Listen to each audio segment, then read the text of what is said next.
Do you have old frames lying around? Grab them and let's make some festive Christmas decor. Now we're going to go ahead and jump right in with project number 1.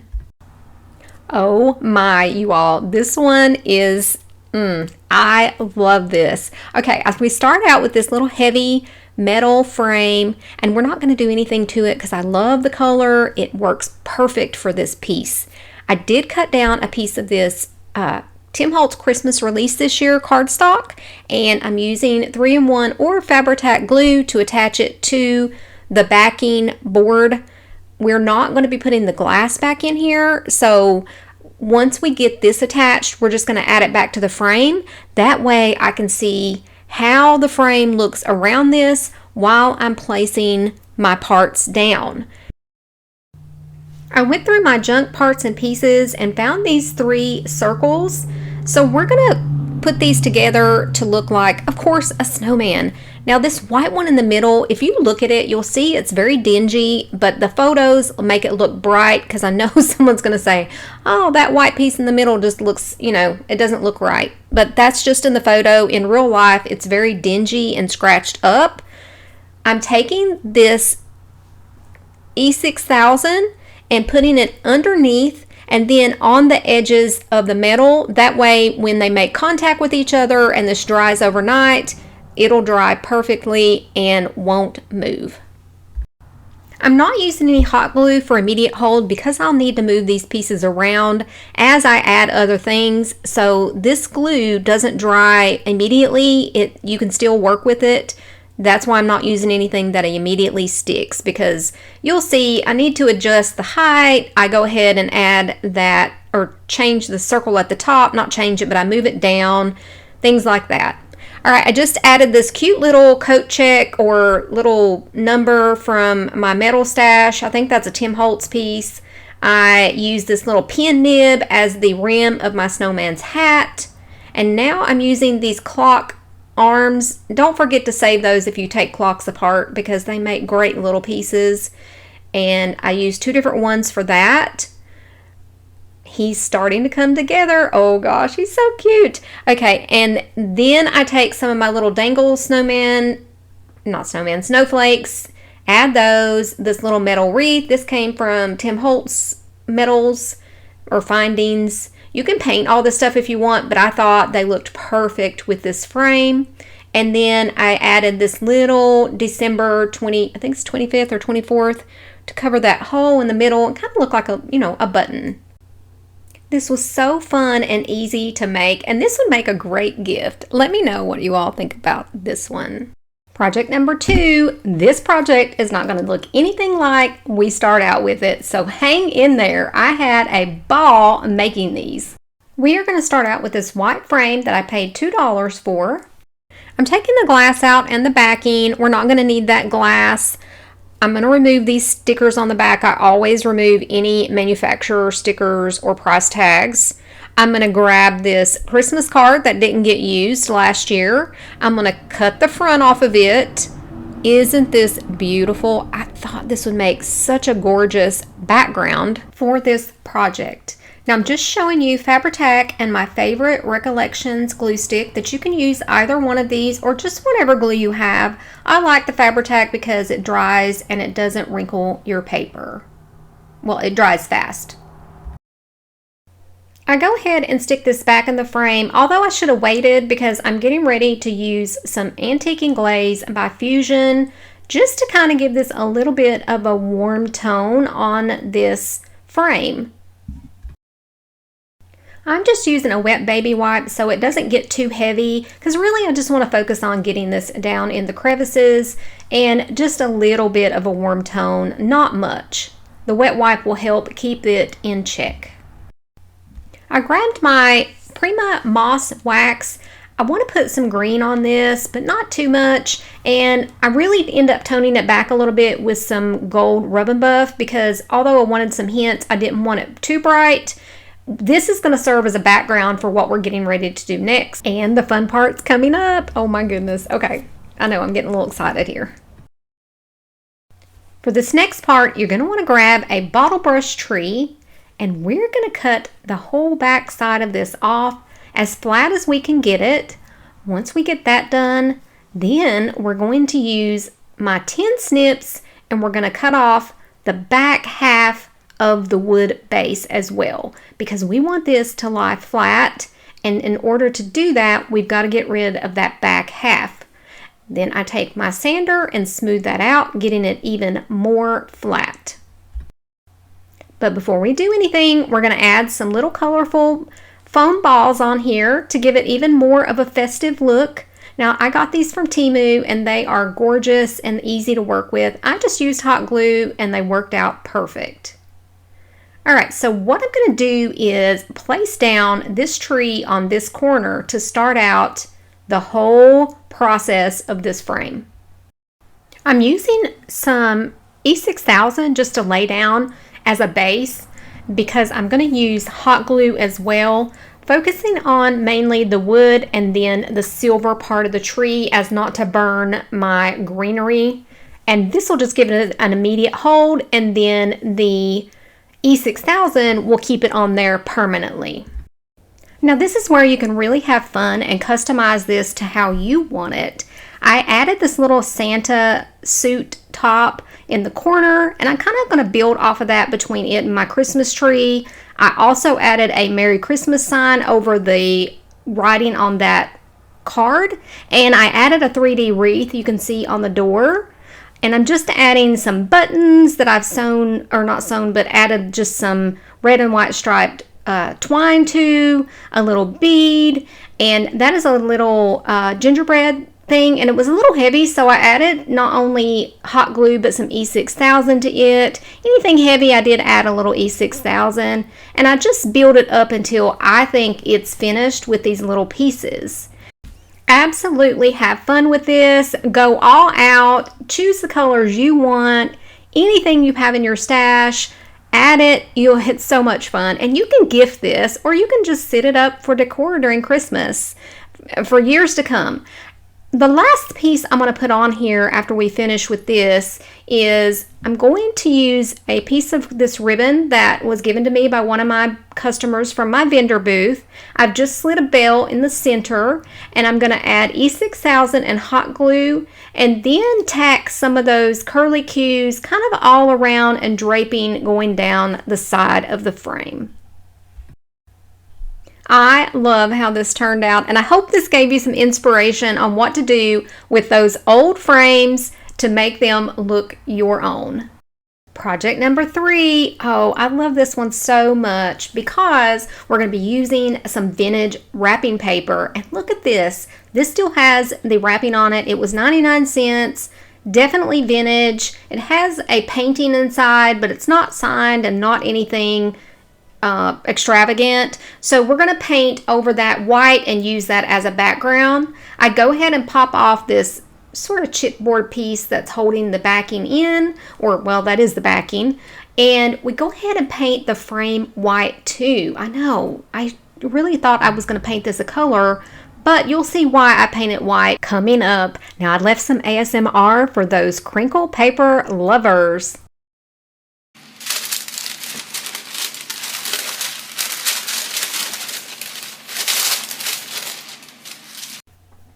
So this is some really old vintage wrapping paper that came in like sheets and squares. And I'm just going to take my pencil and cut or mark off and cut the size that I need to glue on the back of this board that we're going to be using for this from the frame. And I just used my glue stick because this paper was really thin and I knew glue stick would work perfect for this. I don't need to seal the paper or anything like that. It's not going to be that type of piece that someone's going to just be touching. So just make sure to get plenty of glue and smooth that down really slick so there's no wrinkles or any of those creases from the fold lines. Now we have our beautiful piece put in our frame. I'm going to go ahead and put some clear wax on here because we're going to put some gold on top of this. And if you put your clear wax on first or a clear coat, it's easy to wipe back off the gold if or whatever wax you're using if it gets too dark. So that's why I'm waxing this. Also, this is chalk paint and it needs to be sealed, or at least I like to seal my chalk paint. I'm going to use this gold leaf rub and buff just to hit the highlights of this frame, kind of go along all the little curved edges, bring out those motifs that are embossed so that they will kind of flow with this beautiful vintage ornament. Now it had a hole in it and I just put some clay in there and put a little rub and buff over the hole, and you can't even tell it was there. We're going to use some E6000 and of course some hot glue to attach this to our paper. This is going to hold very well because this ornament's really light. It's hollow. I think it's gorgeous the way it is. I love the gold with the hints of silver, and it just takes this frame that was maroon with that not very pretty print in there. Somebody might think it was, but to me, this, we've taken a vintage frame, vintage paper, and a vintage ornament, and we have repurposed them into something that'll be beautiful for Christmas or even to give as a gift. Let me know what you think about this one. Project number 4, this project explodes, okay? It just goes way out there. All right, I started with this gorgeous little frame. It looks like doll clothes. I paid not 99 cents. This was in a quarter box, and I thought, oh, I could do something with that. I wasn't even thinking about Christmas, but then I got an image in my mind that it looked like an elf clothing. So that's where it began. We are definitely painting this like it's a little elf costume using these reds and greens. I go ahead and use the dark green on the shirt, and then on the trimmings like the collar and the X's I use the red. I do go in with this really bright green and kind of highlight and give it a little bit of a dimensional instead of just a flat green. I think it ends up taking just a little over 1 coat because my green paint is super thick. It's very old, that fern paint is, but I love that color. Once I let this dry, the magic is going to begin, or at least that's what I'm calling it. Y'all will have to let me know what you think, if it's magic or a mess. Because of what we're going to be doing to this piece, I wanted it to be glossy, so I gave it a good coat of my polyacrylic gloss coat. You can get this just about anywhere. It's just called polyacrylic gloss or high gloss, matte finish, there's all kinds. I'm pretty sure I picked mine up at Walmart or Home Depot, but I know Amazon has it as well. I want my little hanger to be gold, so I'm just going to use some of my gold rub and buff to go around that. And I end up taking a brush to get down in those little grooves because it's a very twisted hanger on here, and we will do something later on to spark this even more. Now, as you can see, I have a bucket full of miniature Christmas ornaments. Most of these have came from the Dollar Tree, possibly Hobby Lobby, been given to me, foam balls, you name it. It's just really inexpensive, small pieces. To start out, I'm going to put a coat or semi-coat of E6000 as a base. Now this is going to give me a permanent hold later on. Right now, I'm going to be using hot glue, and I'm just going to start putting these down. I wanted a little bit of symmetry or offset, so I put one larger ornament in a corner, one in the other corner, and then one kind of in the middle. And then I just started adding smaller ornaments kind of throughout. I even started pulling out my beads from my bead collection, little bells, anything that would fit down in the little crevices to make this look even more festive. I also decided that some of the ornaments need to hang out of the little divot in the photo frame and just kind of look like they're piling over. One area, I even piled it up a little higher than the rest of it. I mean, I just did this however I felt, and it was amazing. So grab a frame. If you don't have this kind of frame, just get a regular frame. You can do whatever you want. I even went and got some berries from picks, just whatever would fit down in these little crevices to kind of fill them in and make it look really cohesive. This was so much fun. I do have one question though. I thought about putting like a bow at the top of this or even a word saying somewhere on it. You guys will have to let me know in the comments, would you have done that? Because I don't. I just do the frame in the elf-like Christmas outfit, and then I do all of the inner part with all these little ornaments and knickknacks, but I don't do anything else as far as a bow or some type of word or text on there. So let me know about that in the comments below. I decided I wanted a little bit of a focal point, or kind of like a, I guess, character. So I grabbed one of my tiny Santas and then this candy cane just to give a little bit more of a different look. I love how that Santa turned out. All right, this is where we're adding the spark with this cosmic lunar paste. This stuff is amazing. I have actually had this one for probably about 5 years, and it's still so dreamy and soft. We're just going to spread that around, just spreading a little sparkle, even on the hanger. And this piece is finished. Again, let me know what you think about this piece.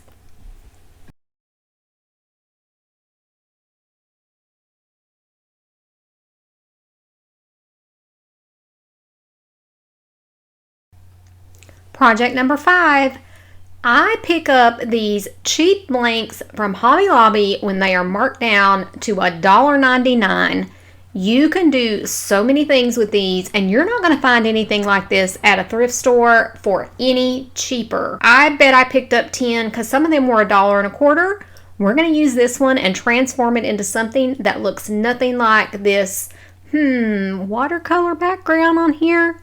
The first thing I'm going to do is take my Dollar Tree wood glue, which is fantastic on wood, and I'm going to put some on these 4 wood corner, kind of like ornate pieces to level this piece up. I think you guys are going to love this one because it is definitely using some paper and some goodies. We're going to use the same red paint, the Crimson and Waverly. I'm going to paint just the edges of this, the sides, and the beautiful wood pieces. Some of this will get on the background, but that doesn't matter. That's going to get completely covered up. For this next step, I have picked this beautiful Anna Griffin damask green paper. I love some of Anna Griffin's designs, and I picked this up and some other ones a couple years ago, maybe even longer, and I just was so excited to use this. So we're just going to use that same 3-in-1 or Fabri-Tac glue because, like I said, it doesn't wrinkle your paper and it dries super quick. We're going to place that on the background. Isn't this already looking gorgeous, that red and green? But don't worry, we're going to make it blend in even more. Oh my gosh, I love this next part. So I cut a bunch of strips of all kinds of Christmas looking paper. Oh, isn't that so fun? I got the idea from Tim Holtz. He came out with some paper strips a few times of his patterns, and I thought, why not just cut my own paper strips? So that's what I've been doing, and I've got a whole bag of them. I'm going to use different offset strips to make my tree, and you're going to see them come up beautifully without me gluing them on because I cut all that out. Wasn't that fun? I added some wood grain paper as my tree stem or trunk, and now I've just pulled out some vintage pieces of junk, buttons, trims, and some paper things, numbers, quotes, measurements, things like that. And I'm just going to add these on in areas that I think they might look cute. I wanted to start out with a couple of these tiny little Tim Holtz dolls. I'm going to add one at the bottom and one sort of midway up, just kind of opposite each other. I love their little furry, wintry outfits they're in. I think they just fit perfect for this. And now I'm going to add just some different things on top of these strips of paper. You don't have to limit to just having the paper there. Although they are gorgeous and the patterns are beautiful, you can add more things to them to make this look more appealing and just to catch the eye going everywhere. Like, oh my goodness, what did I miss? I'm using that Fabri-Tac glue as usual, and I'm just gonna let you guys watch as I put some of these pieces on here. Let me know if you have any questions about this in the comment section below.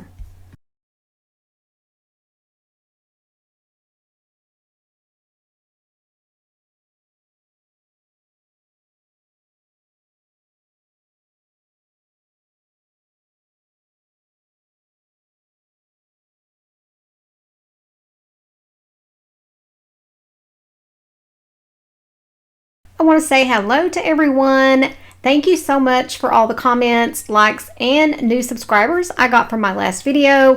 I definitely appreciate you all waiting and being patient for the content. You all know, if you've watched my channel for a long time, I am a nurse full-time. I also have a vendor booth, and I do this YouTube channel, which I love very much. This is my favorite thing to do, so I don't plan on going anywhere. I just appreciate the patience that you guys give me waiting on the content.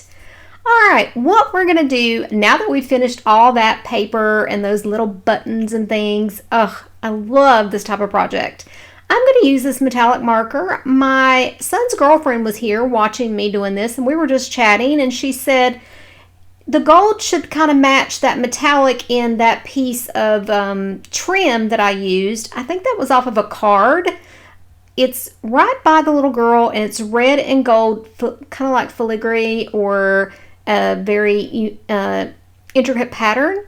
So I remembered I had this metallic gold marker, and I'm just going to use it to go over all of the ornate wood pieces on the corner, and I'm going to go on all the edges of the frame as well as that inner edge of the paper that meets the red paint.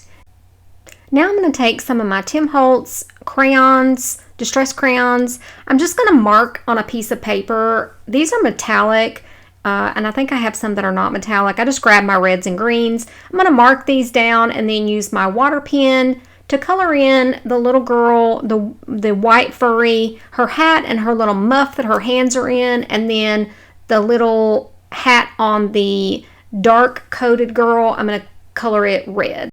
Now I'm taking this gold pen and just kind of smashing it so that some of the gold metallic will end up in a little puddle, and I can take my paintbrush and do some splattering all over this tree, give it a more festive look and like it has some gold lights everywhere, even on the paper. I love this, doing this with the splattering. I don't do it enough, but I used to do it all the time on everything when I did a lot of paper crafting. But I think this is just going to add a little cute touch to this. Here is just a little up close look for you to see where some of those little speckles went. To finish this piece off, I'm just going to add some clear wax all over that red chalk paint and even the gold that I put on there. Let me know what you think about this one. Is this something that you might try? Because this is so easy. You could use anything, even cut out patterns out of magazines. You don't have to have scrapbook paper. There's so many patterns in magazines and things you might have lying around the house. Project number 6 is super easy. Anybody can do this. Grab one of those frames that you've got lying around. I'm going to go ahead and take mine apart. I think I only paid 99 cents for this frame, and it's gorgeous. I even like the silver, but we are going to paint it. My plan for this is I'm grabbing a box that I had left over from Christmas gifts last year. We always save boxes and bags and bows and things like that. In my house, my mom always did it, so I do it. That's what's going to be the background for this piece. We're going to go ahead and paint this frame fern green, which I love. Look at that. Even though the silver is beautiful, but I needed it green for this project. I'm just showing you here some of the cards and boxes I had left over from last Christmas. See, they look brand new, so why throw them away? I try not to put a lot of tape on mine. That way they can be reused. Well, I fell in love with this poinsettia, and I grabbed it because we're going to use it as a background. I already had the frame, and so I just used the base of my frame to measure and cut out the piece that I needed as my background. Once I got this cut out, then the easy part was to pick one of those cards I just showed you. You can match these up really easy if you want to do something kind of fun, as I showed you in the beginning, or something kind of rustic like this one. Also, the pieces that was left over from that box, those strips, we're going to save those because I can use that in another project. I grabbed this wood because I kind of want my card to have a little bit of a trim to break up those poinsettias in the background. So I used the wood, cut it down to fit just to go right around my card front. I'm using a tape runner here, which is so easy. It's going to hold this box perfectly. Where it's thick, there's no reason I need to use cardboard. You could use double-sided tape for this. You could use nano tape, anything like that would be really easy. Once I got that on there, then I grabbed my wood trim, because that's all it's going to show once I get it on here. Use the same tape roller or runner, centered it, put it on there, and then grabbed my card front, did the same thing. This was actually a leftover card from last year. I got a card from someone. That was so easy. Now we're just going to put it together. I do start out adding some gold rub and bub to this, and then I remember, well, first I do the wax, sorry, because it is chalk paint and I need wax to seal it. Plus, it'll help the gold blend much better. I end up taking the card and the background back out of this because, you know, I always put it together and then start rubbing stuff on the frame, and then people say, why are you doing that? It's just you get in this mode and you forget. So I do end up taking it out so I can get really down in the edges near the paper with that gold rub and buff. And that's it. I don't put the glass in this for the photos, but I will put the glass back in this because, you know, it's flat and the glass will just make it look a little bit higher end. Isn't that rub and buff just beautiful? This project is so easy, anyone can do it. Let me know what you think about this one. If you stayed until the end, leave me a bird emoji or type the word bird to let me know you stayed. If you like this video, go ahead and hit that subscribe, hit that like button, don't forget to comment, and I'll see you all real soon in the next video.